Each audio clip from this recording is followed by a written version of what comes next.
Biographie de Omar Sy. Né le 20 janvier 1978 à Trappes, dans les Yvelines, Omar Sy est le fils d'une femme de ménage mauritanienne et d'un père ouvrier sénégalais.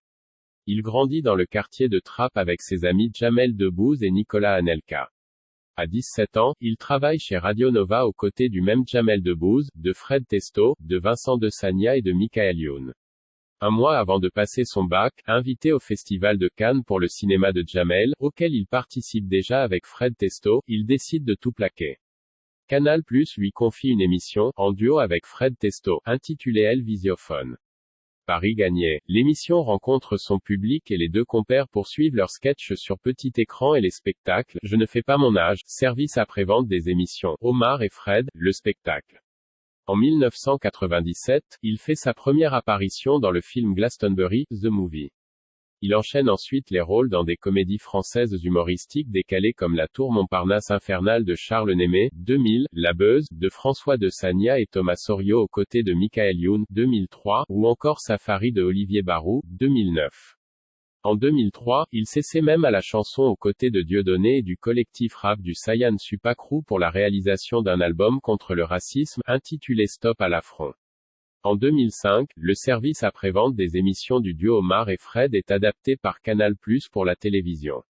Il est alors intégré dans l'émission présentée par Stéphane Bern, 20h10 pétante. Le duo commence à se faire connaître et commence à animer aussi une émission sur Fun Radio. Fort de leur succès, Omar et Fred remplissent ensuite les salles avec, en 2006 Omar et Fred, le spectacle et, en 2007, le spectacle Je ne fais pas mon âge. Au cinéma, il doit cependant attendre 2006 avec Nos jours heureux, d'Éric Toledano et Olivier Nakache pour obtenir son premier grand rôle. En 2009, il joue dans pas moins de 3 films, envoyés très spéciaux, aux côtés de Gérard Jugnot et Gérard Lanvin, Tellement proche et La loi de Murphy.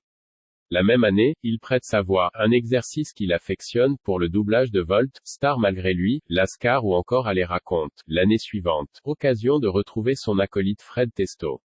L'année 2011 est celle de sa consécration. En plus du succès non démenti du SAV, il est propulsé sur le devant de la scène pour son rôle dans le film Intouchable, dont il partage l'affiche avec François Cluzet. Le film rencontre un succès sans précédent, non seulement en France, où il se classe au premier rang du box-office en 2011, mais aussi à l'étranger. Sa prestation lui vaut plusieurs récompenses, le César du meilleur acteur 2012, le Globe de Cristal 2012 du meilleur acteur et le prix du meilleur acteur ex-aequo avec son partenaire à l'écran François Cluzet. Depuis, il a tourné dans le film De l'autre côté du périph', de David Charon. Côté vie privée, Omar Sy épouse sa compagne depuis plusieurs années, Hélène, à Tremblay-sur-Mauldre en juillet 2007. Le couple a 4 enfants. En septembre 2017, la famille s'agrandit avec la naissance d'une fille, Amani Noor, née aux États-Unis, où la famille réside. SOURCEGALA